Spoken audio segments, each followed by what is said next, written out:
Hello, welcome to another YouTube Live. Here we are every Monday at 7 Central European Time. And if you're in other places around the world, you can check out the time difference. So I'm here based in Barcelona or near Barcelona, and whatever time it is for you, where you are, so 7 p.m. Barcelona time. And every Monday I offer a free class, so you can join in and learn some quick tips and tools to really cultivate a greater sense of well-being in yourself and really learn how to navigate the inner critic, that negative self-talk, and find out the gifts and the messages of emotions as well. There are so many topics that we cover in these classes every week. And today I'll be expanding a little bit more on negative self-talk. So this is something that I've done quite a few lives on already. And this is such an important topic. And this is why I thought, okay, I'll do another one as well. And I thought to share a little bit of what I was covering in the recent workshop that I did in Barcelona.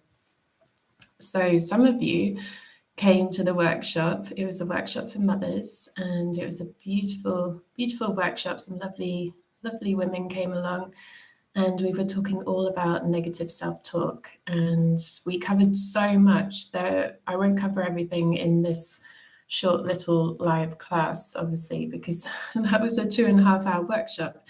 Though today I will be sharing a couple of key things. So like 3 keys on how we can cultivate greater self-tenderness when we're in a period of time of self-criticism. And this is something that's beneficial for anyone, whether you're a mum, whether you're not a mum, whether you're a woman or a man or whoever. Like it's beneficial for everyone, like really understanding how can we talk to ourselves with a little bit more kindness.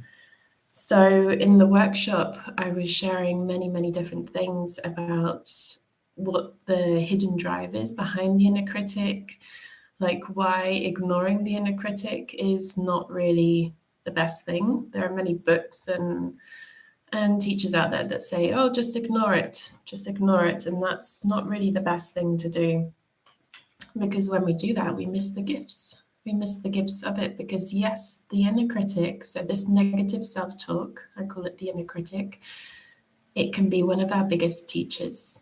And really seeing it in that way, we transform our experience of it. It no longer becomes this big, big thing that we feel that is bad or that we need to get rid of it. It's not about getting rid of it. It's about learning from it and choosing to live our life according to our heart and soul, regardless. It's not about like trying to get everything perfect. It's exactly the same as meditation as well. Like often there's this misconception that meditation, you need to clear all thoughts and not have any thoughts at all. And that's not meditation. Meditation is noticing the thoughts, noticing what the mind is focused on, the stories of the mind, the to-do list, the worries, the doubts, like noticing that and coming back to a central point of focus, whether that's a mantra, whether that's the breath, whether that's observing something, is coming back to that. And you have this reference point and you just keep returning, keep coming back, keep coming back. And it's the same with the inner critic. We can notice that there may be negative self-talk and we can learn from it. And perhaps I do another class on that, though you can go into it in much, much more depth if you check out the audio program that I have in the link of this description. If you want to go into it much more depth, it's there. Learn from it and then connect to what you love regardless. So the inner critic is not something to ignore. It's something to learn from. Though in those moments of negative self-talk, it can be very easy to get caught up in that loop of the stories. I call it the stories of the mind. Like the mind loves to focus on all these stories, and sometimes they are happy stories, sometimes they're angry stories, maybe they're sad stories. Whatever the topic, whatever the focus, there can be these stories. And when these stories are about ourselves and we're focused on this negative perspective of ourselves, then that doesn't really have a very good knock-on effect on how we feel in ourselves and our emotional well-being. So this is why, like, really noticing what we're telling ourselves is important about ourselves. Are we congratulating ourselves? Are we giving ourselves praise? Are we really like talking to ourselves with kindness? Or are we shaming, blaming, judging? And it's okay if there are moments where we do judge and criticize, because it's part of being human. Sometimes the ego, the inner critic, wants to judge and blame, though it's just noticing what we want to continue, forward from that. And noticing the words. So this is one of the keys, like noticing the words, like how we talk to ourselves, and seeing if we can bring in kinder words. Like, how would we talk to a dear friend? How would we talk to a dear friend? Would we tell them that they're ugly? Or would we say that they're doing a bad job? Or would we say that they're rubbish? No, of course not. So just noticing, like, how can we bring in kinder words, like kinder language, use kinder language with ourselves? And I've mentioned this in other live classes, that a simple phrase, "and that's okay," can be one of the kindest things that we say to ourselves. Or simply saying, "I'm here, and that's okay. I'm here." Like little phrases like that, like finding words that feel kind for you. So that's the first key, like really noticing, like, how can I bring in kind words? Kind words help us to create more self-tenderness with ourselves. And it's not about getting it perfect. It's not about having it all like perfect all the time and we're always kind to ourselves and we never say a mean thing to ourselves ever again. It's, it's not about that. It's about what we do consistently overall over a longer period of time. That's what's really important, rather than making a mistake or slipping up every now and again. It's like, oh, okay, I've just noticed I was judging myself. There's an opportunity. We bring in the phrase, "and that's okay." Just for this moment, that's okay. I'm just going to notice that. And then I have the choice to create a different story. So, kind words, like everyone's different. Like, you can find words that feel kind for you, like find phrases and words. Like, I had a client once who said, like the phrase for himself was, "You're good, you're good, like I got you, you're good." And that's what worked for him. I've had other clients who have liked, "I'm here," like just bringing that awareness to themselves, and "I'm here." And you can place your hand over your heart and use that almost like an anchor. This is what we call in NLP, where we're creating a link between a physical touch and a feeling, an emotion, and also linking it with words. In this case, where we're focusing on the language. So it's like you're creating this habit, and the more times you do it, the stronger it becomes. So every time you place your hand over your heart and you say, "I'm here," it's almost like this reset, this coming back home. And the more times you practice that, the more times you make that a regular thing that you do, the stronger it becomes, And it's like, okay, all I need to do is just that. I'm here. And then suddenly my breath deepens and slows down. I feel more relaxed. I'm here. Just bringing kind words to ourselves. So that's the first key.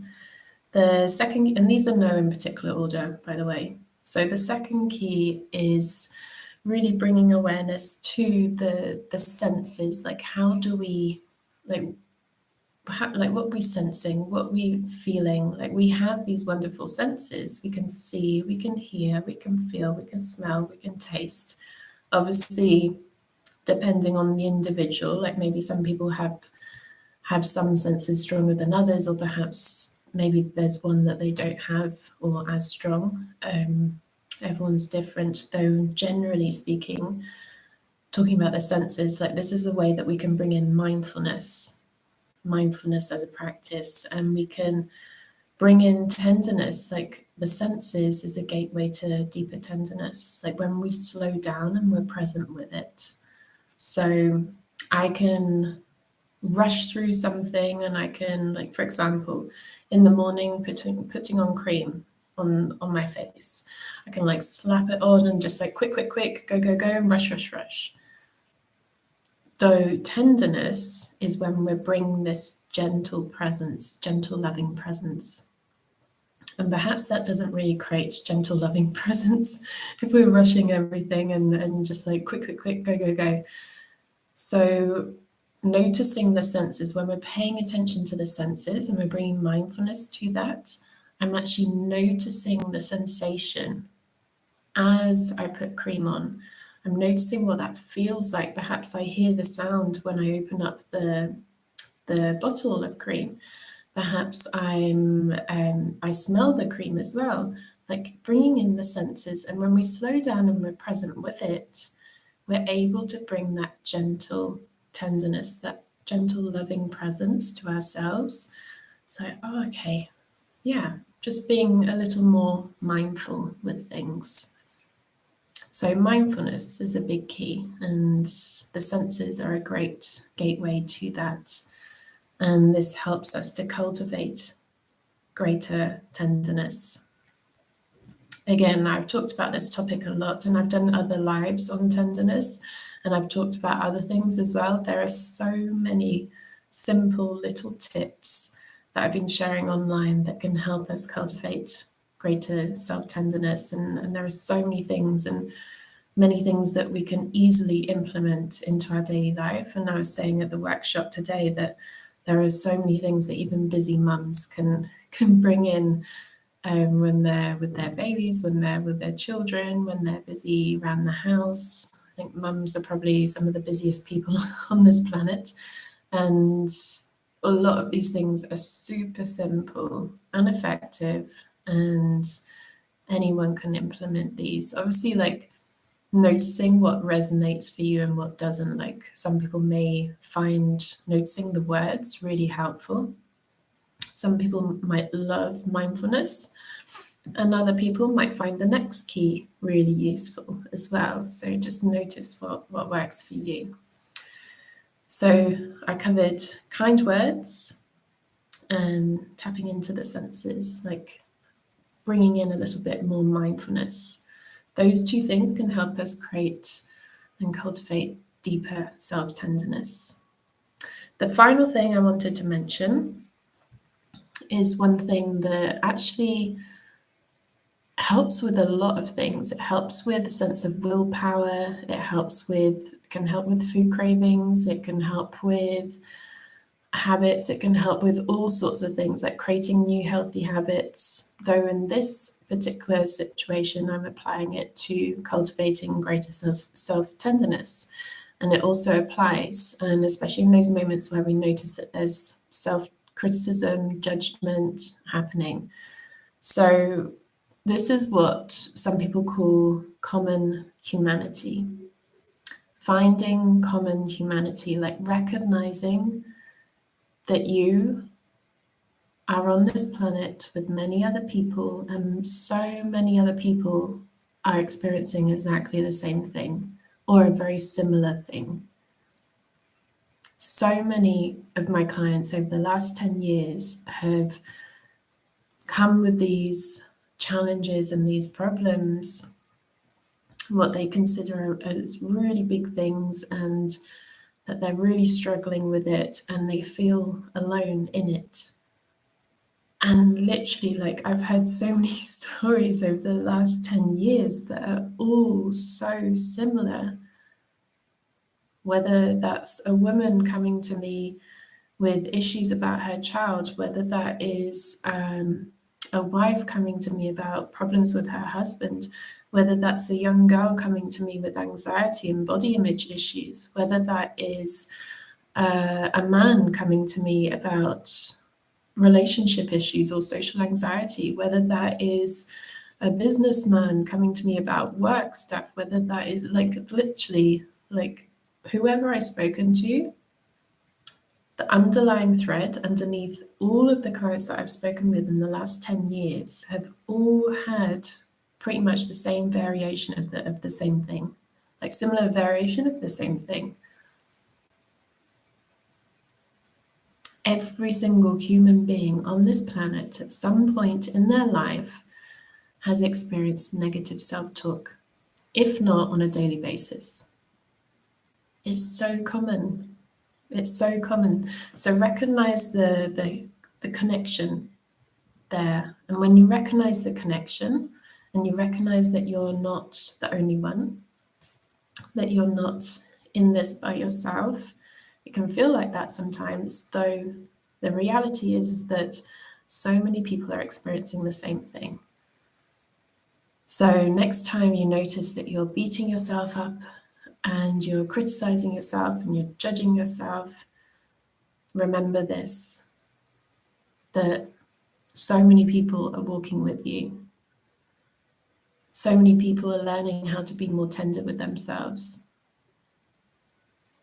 So many people on this planet, in this human experience, are all on the same path. Essentially, we're all on the same path, coming back to the same place, which is our heart, coming back to the core of things, like who we truly are. Remembering that we just may go about it in different ways, or the experiences might vary slightly. But recognizing the commonality, like the common humanity, like the connection, and that you're not alone in this, can really help create a deeper sense of self-tenderness. It's like, oh, okay, yeah. Okay, maybe it's not such a big a deal. Maybe it's not so bad as I thought. Or if it is challenging, then there's support. There are people who understand. There are people who have been through the same thing. It's there. It's this connection. So those are the 3 keys. And there are many more, obviously, because I've done so many lives on this topic. Though those are 3 keys I wanted to share today. So kind words, the senses, connecting with the senses. So you can create a deeper sense of mindfulness, like slowing things down and being more present, and recognizing the common connection between you and the rest of humanity. So those 3 things can help us cultivate a deeper sense of self-tenderness, like being gentle with ourselves, being kinder with ourselves. And it's not about going from 0 to 100 of I hate myself or find things challenging, or I don't like myself or judge or criticize, to 100% I love myself every single moment, every single day. No, it's not about that. Life has these twists and turns and ups and downs, and moments that are easy and moments that are more challenging. And there may be times where you find it really easy and things are going well, and then other times where you really struggle. It's all okay. It's all okay. Tenderness is about, the reason why I talk about tenderness rather than self-love is because it's not about getting to this perfect place of 100% self-love all the time. It's just day to day, in little moments, when we can, when we're able to, bring in some gentle, loving presence, tenderness, kindness. So those are the 3 keys, and this is something that I'll be talking about on the 10th of June. So if you're in Barcelona or in the area and you're a mother, I have another workshop for mothers on the 10th of June, and it's all about body image. So how we can be loving and gentle with ourselves and our body, like really rewriting the story on how we see our body. This is such a huge topic for mothers, for women, for so many human beings around the planet. But for mothers especially, it's a huge topic, especially after childbirth, after pregnancy, childbirth. And there's this almost like this wanton desire to go back to our old body and how we used to look, or when we were younger. As we age as women, the body changes. That's completely normal. And there can be a lot of pressures from society and in magazines, online. Most of the images are photoshopped, so they're not even real real people. Though there's a lot of pressure there to look a certain way, and there can be a lot of struggles with body image for women, for mothers. So this is why I'm doing this workshop in Barcelona, so on the 10th of June, and you can join that if you want. Or if you want to join two, I have another one on the 1st of July. So if you want to do two workshops, then you get a special price. So I can send more information if you can connect with me through WhatsApp. So that's +34 for the Spanish area code, country code, and then 6226 98673. So the 10th of June is all about body image. The 1st of July is all about authentic confidence. Though the 10th of June is going to be a big one. We're going to have 2.5 hours to really dive into this topic of loving our body again and really seeing our body as this incredible vessel that it is, and rewriting any negative self-talk about body image. So this is such a powerful topic. If you know of mums in the area, spread the word. Like this is so important. So there'll be information in the description and also my number there, so you can connect via WhatsApp there. And if you're not a mum and you want to explore this further, especially about negative self-talk, then there's a link to an audio program that I have, and that's in the description as well. So it's a very low price audio program, and you get it instantly and you get it to your device, whether you're on your computer or phone. And there's lots of tips and tools there about how to navigate self-talk. And if you want something specific on body image, there's also an episode on the podcast as well. Though the workshop coming up on the 10th of June will be a real deep dive, and there'll be lots of fun creative exercises that we do with creative arts as well, and some embodiment practices as well. So it's going to be a wonderful mix of NLP, so the mind and emotions, and then also embodiment practices and creative arts to really create this wonderful experience of loving your body even more. So that's the 10th of June. I'd love to see you there. And next Monday at 7, same time, there'll be another live. If you have any specific topic requests, then you can just pop them in the comment section. And I love to honor those. So if they're in alignment with what I can teach, then I pay attention to all of it. Many of my podcast episodes have come from requests from listeners. So there's like wonderful topics coming through, and there's a few more that I'm going to record, a few more episodes that will come out soon. Some of the requests that have been coming through. So that's on Monday, the next live, and then the next podcast episode will come out next Wednesday. So plenty coming out.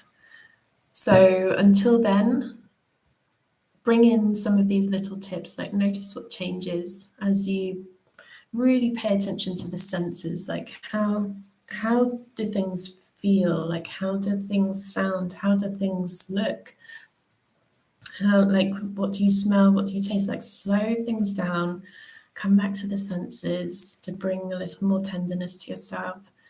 Use kind words, I'm here, or and that's okay.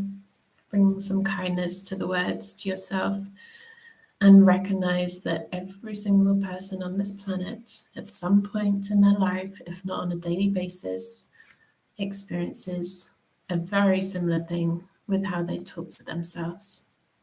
So you're not alone. You're in this with so many others, And thank you so much for watching.